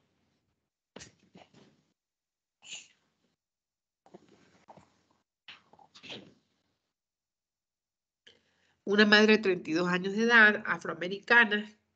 Nosotros no es que somos racistas, pero la raza de nosotros influye en las enfermedades. Mujeres blancas, cáncer de cuello uterino más frecuente, ¿sí? Mujer afroamericana, embarazada, que esté en la emergencia, yo ya le doy prioridad. ¿Por qué? Porque todos sabemos que la señora afroamericana tiende a hacer más tasas de complicaciones de preeclampsia. Por ejemplo, yo recuerdo que en el posgrado yo tenía una señora, un grupo de mujeres afroamericanas con un apellido. Yo cuando escuchaba ese apellido, yo iba a ver a esa paciente. ¿Por qué? Porque todas iban para la UCI con síndrome de HELP complicado. Todas, o sea, las que yo conocí ese apellido, todas. Entonces, cuando uno ve a una señora, porque a nadie le gusta estar embarazada en una emergencia. Si la señora está ahí es por algo. Muy raro que esté manipulando al marido, porque eso se manipula de otra forma. Pero si está en la emergencia, porque ella tiene una emergencia real. Ante una señora afroamericana, yo estoy pendiente, porque es muy frecuente que ella sea una preeclámptica severa. Entonces, tiene 32 semanas de gestación la paciente. Y cuando le hago un Doppler, la examino, la evalúo, ¿verdad? Y encuentro que la señora tiene 150/95 de tensión arterial, que tiene proteinuria, una proteinuria significativa. Y el feto tiene hidrops, ¿sí? La madre tiene edema generalizado. Entonces, recordemos que estas pacientes pueden estar haciendo un síndrome en espejo. Y el síndrome en espejo es muy frecuente en mujeres embarazadas preeclámpticas. Ellas están haciendo un espejo reflejo de cómo está el feto en el útero y qué mecanismo tiene de compensación, pero se asocia a preeclampsia. Y eso quiere decir que ellas se van a claudicar igualito que el feto que tiene dentro del útero. Resuelve el embarazo o la paciente va para la UCI. Entonces, se llama síndrome en espejo. El síndrome en espejo lo hace la madre en espejo a lo que está sufriendo el feto in útero. Entonces, en estos casos hay que poner cuidado. Los hidrops pueden hacer complicaciones maternas reflejas y complicarse con preeclampsia. Vamos a ver este caso. ¿Quién lo lee? A ver. ¿Quién me ayuda con la tos que tengo?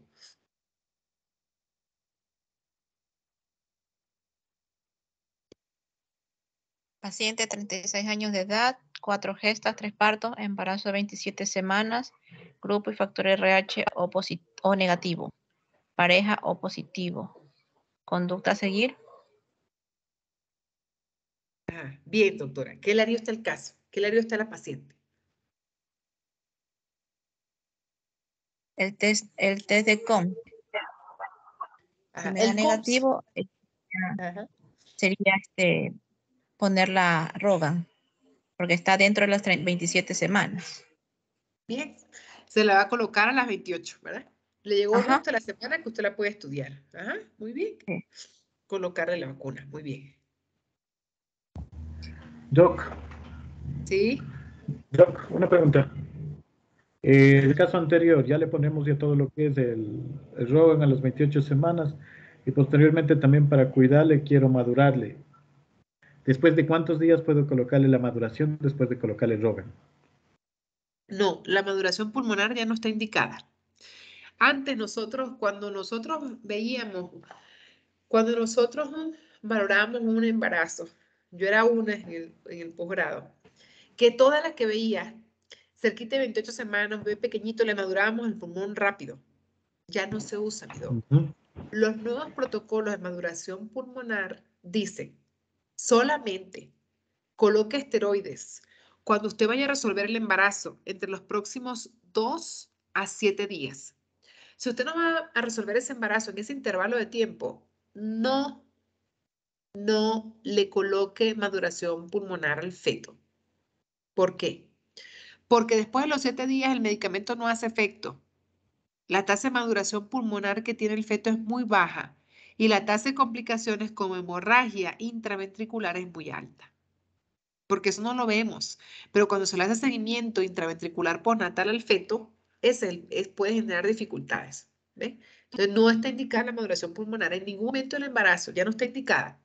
Entonces antes le decíamos a la paciente, bueno, si su bebé es niño, entonces hay que ponerle más rápido la maduración pulmonar. No, porque a los 7 días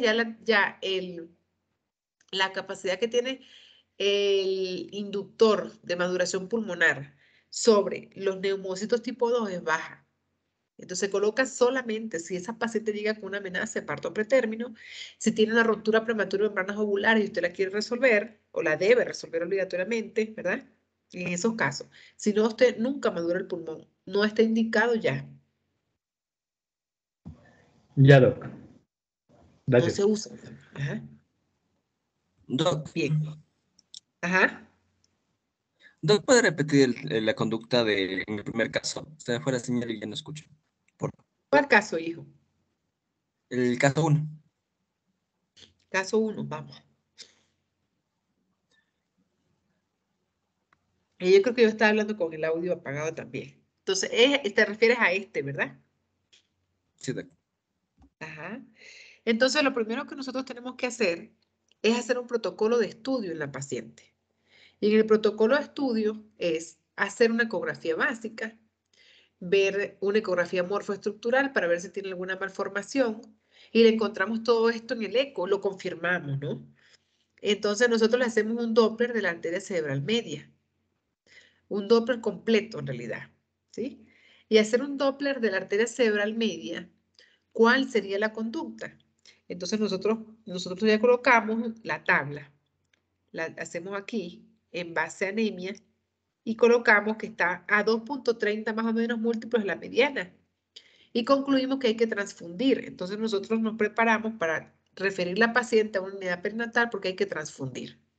Entonces nosotros utilizamos transfusiones por unas fórmulas que utilizamos para transfundir, que no se las vamos a dar ahorita, porque manejamos unas 3 fórmulas y depende de la escuela manejamos la fórmula. Cuando esas fórmulas no son muy accesibles, nosotros nos orientamos por empezar colocándole 100 cc de solución de glóbulos rojos o RH negativo al feto, ¿sí? Y después le hacemos el cálculo a ver si le vamos a poner más sangre o no. A medida que le vamos haciendo el pico sistólico de la arteria cerebral media, control, cada 72 horas después de transfundir.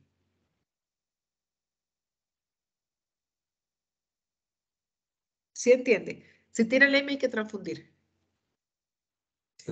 Gracias. ¿Anemia de qué tipo? Severa. Si no, hay que hacer seguimiento. ¿Por qué? Porque no es nada fácil transfundir un feto. Hay que estar súper pendiente, ya les expliqué ayer que lo hacemos de 2 formas. Intraperitoneal, pero intraperitoneal se supone que usted le coloca una fundita de 100 gramos al feto y eso le va a subir 1 gramo de hemoglobina, ¿sí? Eso es lo que nosotros esperamos.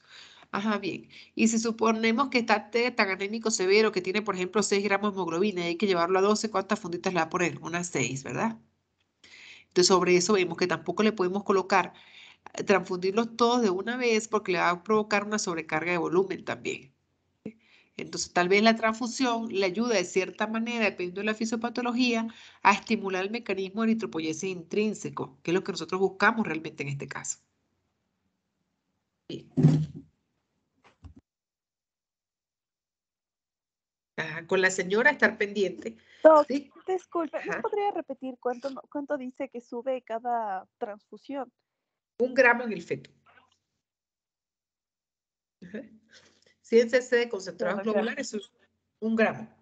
Es como nosotros nos transfunden 500, una unidad de glóbulos rojos, nos sube 1 gramo de hemoglobina. Esa misma conducta es en el feto, el mismo comportamiento.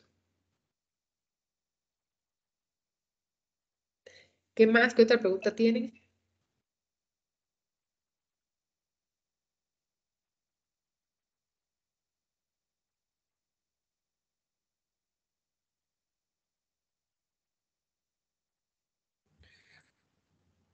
Doc, Sí.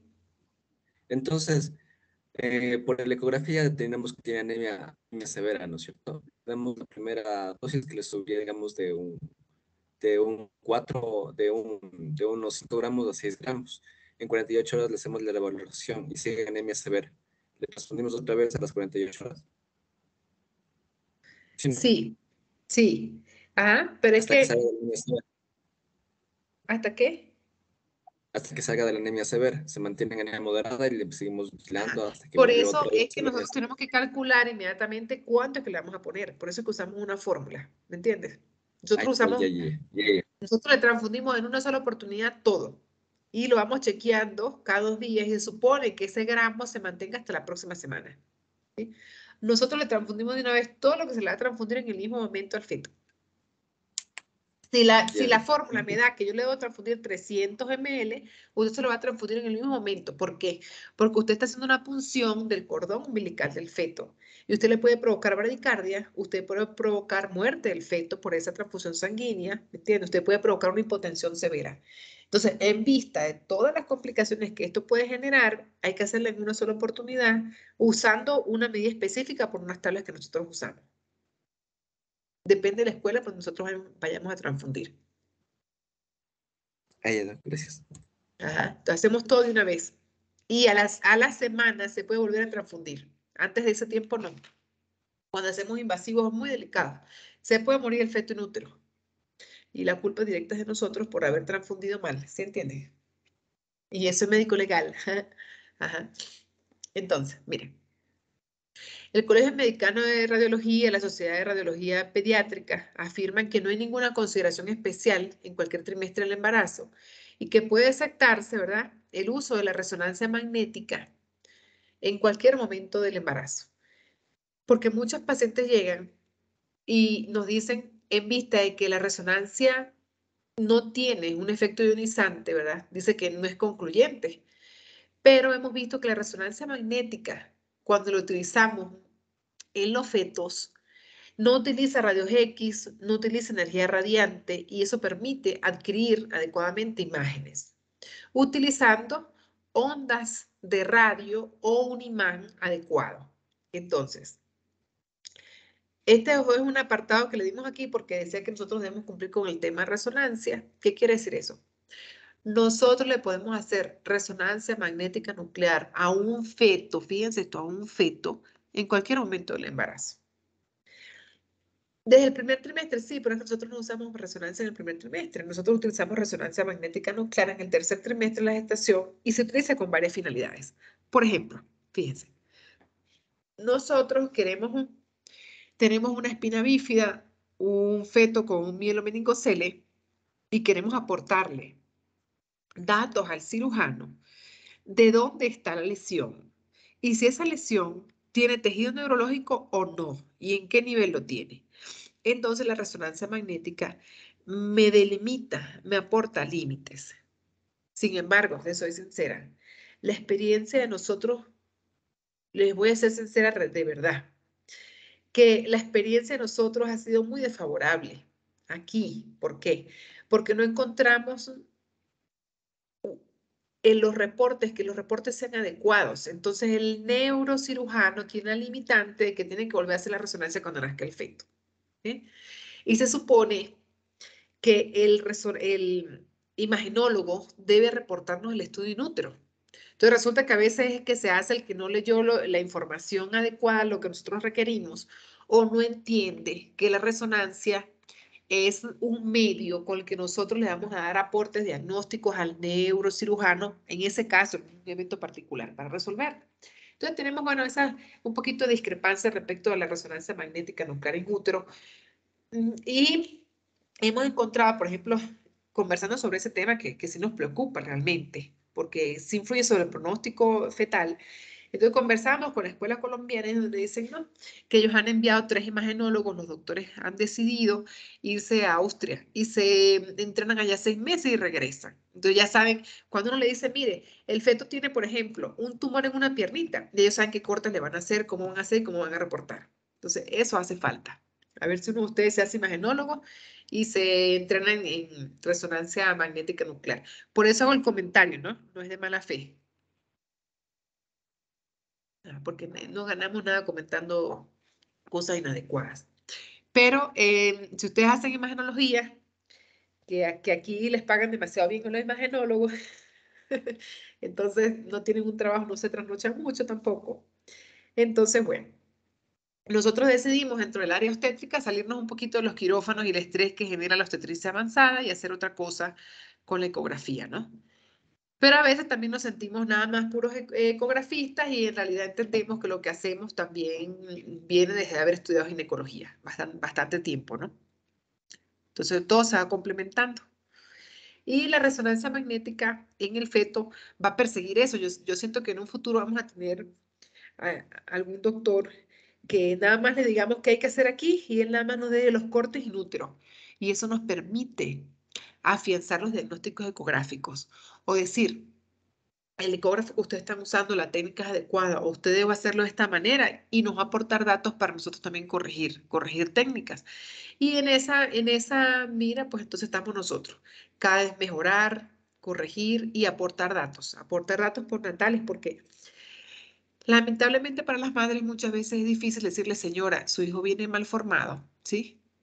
Pero para el médico decir, usted va a recibir un mal formado, ya le permite prepararse, ¿verdad? Así estamos. O le permite corroborar lo que ha sido capaz de diagnosticar intrauterino, ¿sí? Porque usted puede decir lo que sea, pero cuando nace el feto lo muestra. A ver si eso coincide, ¿no? Cuando le vamos a indicar una resonancia magnética al feto, lo importante es que la resonancia no tenga gadolinio, porque este fármaco se considera clase C, ¿sí? Y no se ha visto que sea seguro para los seres humanos. O sea, que cuando yo le voy a dar la resonancia en el feto es simple, no lleva contraste. Entonces, resonancia magnética nuclear fetal de tal área simple, sin contraste, sin contraste. Se ha visto que también puede causar problemas en el sistema nervioso central.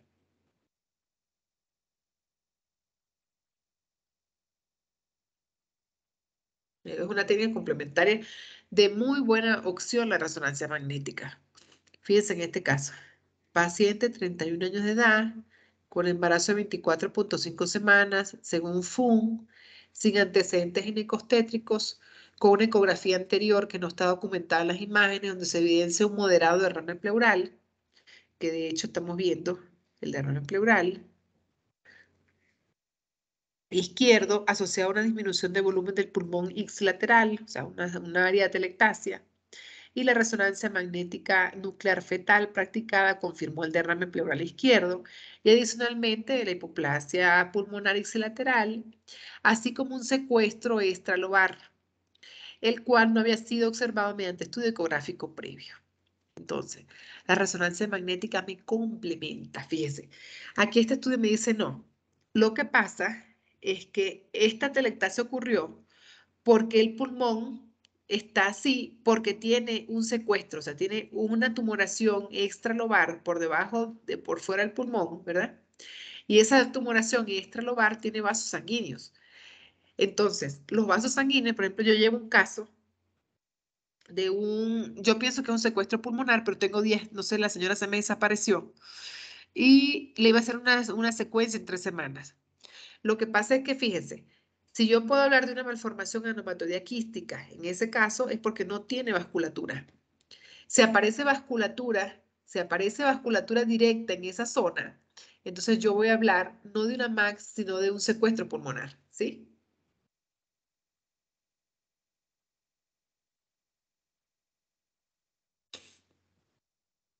Sí, sí manejan la diferencia entre secuestro y malformación anematoidea quística. Sí manejan la diferencia. Ajá, que el secuestro tiene irrigación de vasos centrales y la malformación anematoidea quística no. ¿Ok? Podemos observar otro caso, por ejemplo, una paciente de 19 años de edad con embarazo gemelar. Si se dan cuenta, ya terminamos la clase de anemia, ¿no? Estamos viendo resonancia. Ajá.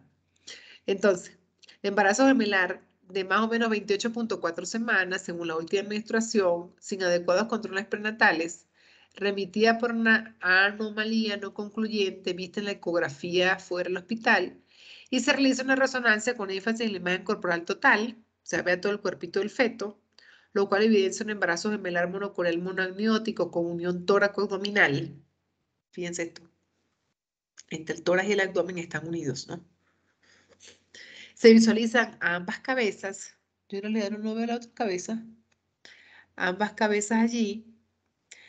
Ambas cabezas, corazón, columna, extremidades superiores de forma independiente en cada feto. Y se ve que se comparten. Esto es lo que comparten. Esta es la estructura que comparten ellos, tórax y abdomen. Existe una hernia diafragmática asociada en el feto de la derecha. Vemos que aquí hay una hernia diafragmática, fíjense. Y se concluye que estos fetos son siameses y son isquiopagos, o sea, están unidos por la fosa o por la estructura isquiática, por los huesos isquiáticos. ¿Qué quiere decir eso? Que la resonancia me va a decir, estos fetos se pueden operar postnatalmente, tienen buen pronóstico, o dejémoslo así porque la cosa está muy complicada, ¿verdad? Entonces son los siameses que siguen juntos toda la vida y nunca se separan. Pero la técnica más confiable para decir el grado que se comprometen estos fetos es la resonancia. Bien hecha, ¿no? Resonancia fetal bien hecha. Aquí sí vemos, ¿ves? Los isquios compartidos, si los observamos. Entonces, bueno, repasamos un poquito sobre la resonancia magnética. La resonancia magnética sí la interpretamos, pero es un tema más de imagenología.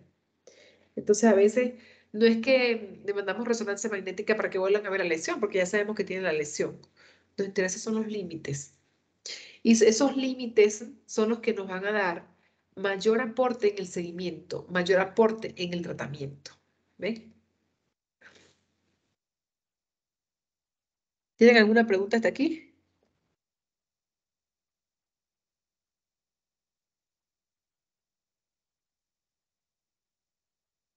¿Tienen preguntas?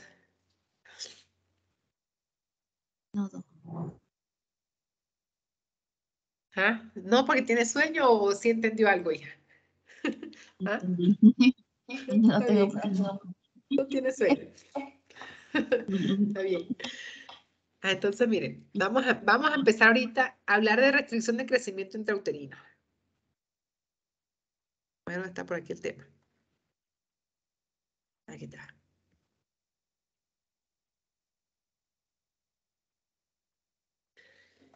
Entonces, la restricción de crecimiento intrauterino es muy común para nosotros, para el manejo perinatal. Yo creo que dentro de mi grupo de trabajo es la patología que yo más veo diariamente, ¿no? Pero nosotros nos hemos caído en el transcurso del tiempo. Yo creo que en un sobrediagnóstico aquí en la población ecuatoriana, porque las tablas que manejamos están hechas para población española y no hay tablas poblacionales. Entonces, tenemos una población de estatura media un poco más pequeña, ¿verdad? Para nadie es un misterio, para nadie es un secreto. Y entonces, es muy probable que estemos nosotros sobrediagnosticándola, que hay señoras que para su estatura, un bebé con ese peso es normal, ¿verdad? Para esa edad gestacional. Entonces, muchas de estas cosas o de estos mitos los vamos a resolver a medida que nos vamos muy interesando todos en contribuir a hacer metaanálisis, porque también tenemos derecho los latinos a hacer metaanálisis, y estudiar las tablas poblacionales.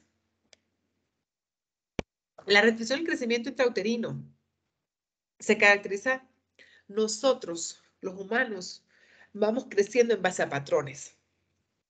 Como todos seguimos un patrón, vamos imitando un factor hereditario, vamos haciendo una constelación, así somos nosotros, vamos siguiendo un borde familiar. Entonces, Vamos creciendo, vamos desarrollando tejidos, vamos desarrollando estructuras y órganos para después organizar sistemas. La insulina y el factor de crecimiento insulínico tipo 1 y 2 participan en esa regulación del crecimiento. Ya vemos, por ejemplo, cómo la resistencia a la insulina influye en que las pacientes no bajen de peso. Igual ocurre en el feto. Estos elementos son estimuladores de peso y de crecimiento intrauterino. Permite que haya una división o una fase de hiperplasia y una fase de hipertrofia celular. Y por supuesto que hay una disponibilidad de glucosa que también afecta el crecimiento celular.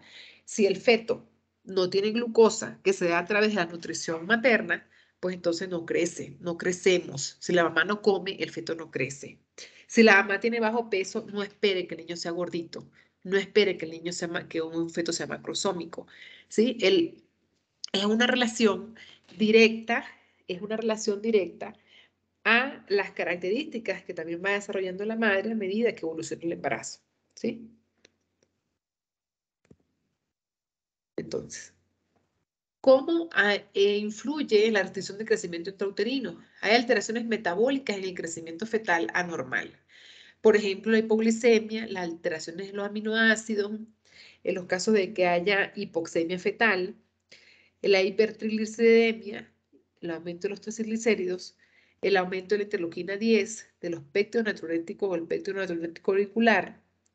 Y así hay diferentes estructuras que se han estudiado para ver qué alteración metabólica sufre el feto.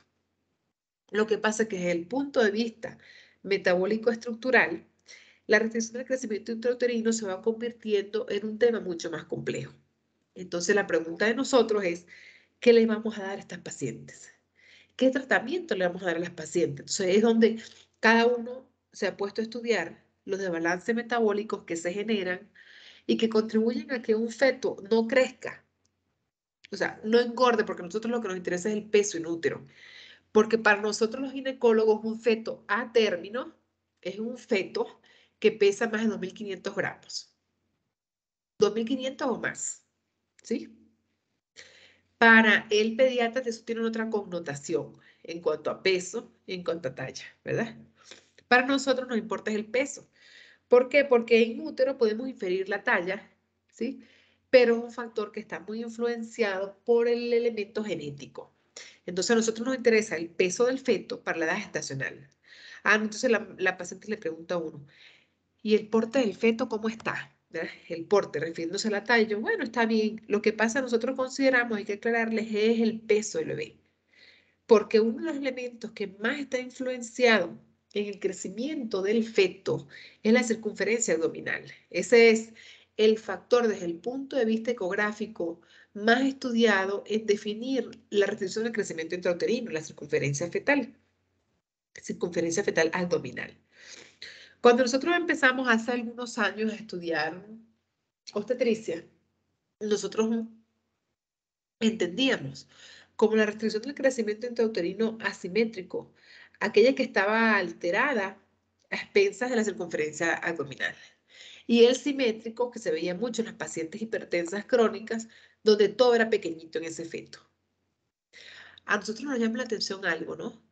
Que fetos restringidos, fetos pequeños, tienen que tener huesos adecuados, huesos largos adecuados para su edad gestacional. O un hueso largo que no esté menor del percentil 5, porque entonces ahí estamos hablando que podemos estar ante la presencia de una displasia esquelética. Y no es infrecuente que nos envíen, porque hay personas que tienen huesos largos cortos, ¿sí? Entonces que nos envíen nosotros un caso, a mí me enviaron un caso una vez. Bueno, doctora, yo no sé si el bebecito es enano o es un bebé restringido, ¿me entiendes? Yo no sé. Entonces nosotros utilizamos unas tablas de Yanti para medir huesos largos. Y entonces ahí nosotros sacamos bien los porcentajes de las medidas de los huesos largos, percentilados para la edad gestacional, y hacemos ese diagnóstico contributorio y diferencial entre las displasias esqueléticas y la restricción del crecimiento intrauterino. Entonces, la fase de crecimiento celular en el feto. Primero se da una fase de hiperplasia. Empieza el crecimiento celular acelerado, rápido en el número de células. Posteriormente, hasta aproximadamente las 32 semanas de vida intrauterina, ocurre hiperplasia e hipertrofia, que se marca más esa hiperplasia e hipertrofia entre las 28 y 32 semanas de vida intrauterina. Y posteriormente, decimos en el tercer trimestre, así es que el bebé engorda en el tercer trimestre. Es verdad, el bebé gana peso en el tercer trimestre. Y ocurre este fenómeno por esos mecanismos de hipertrofia celular. Se deposita grasa y se deposita glucógeno en el feto y aproximadamente crece entre 30 y 35 gramos por día.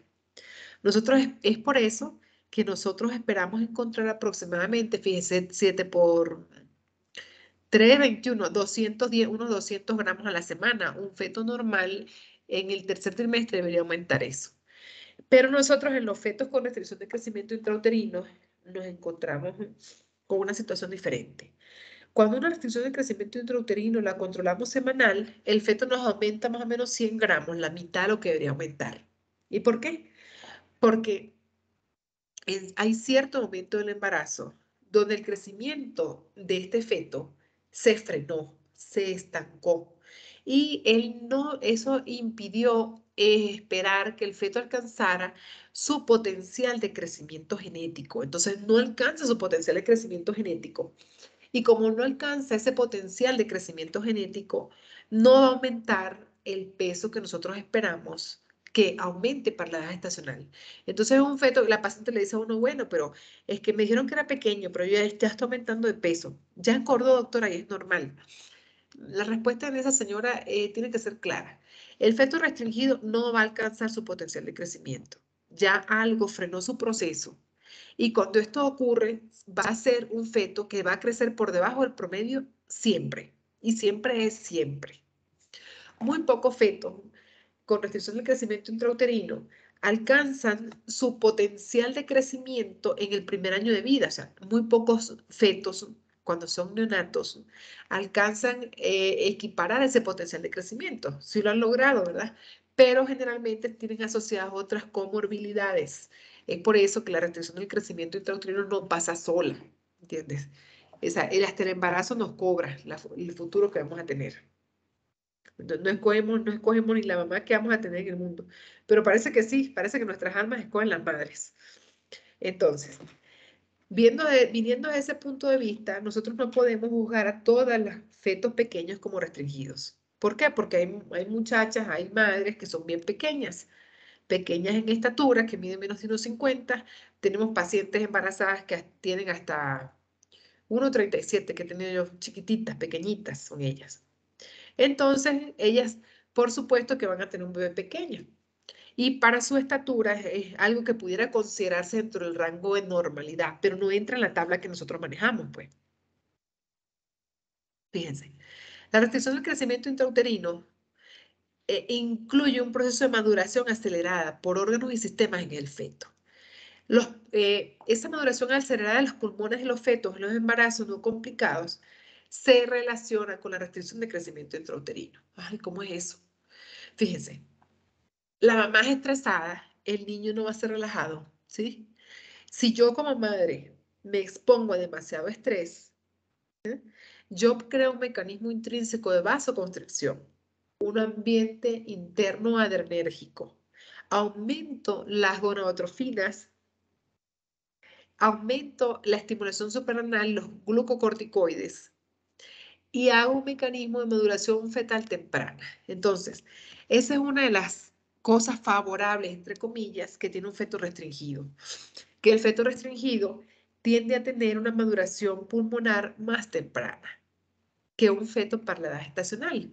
Dentro de todo lo que podemos esperar anormal dentro de la restricción del crecimiento intrauterino, este es un factor favorable.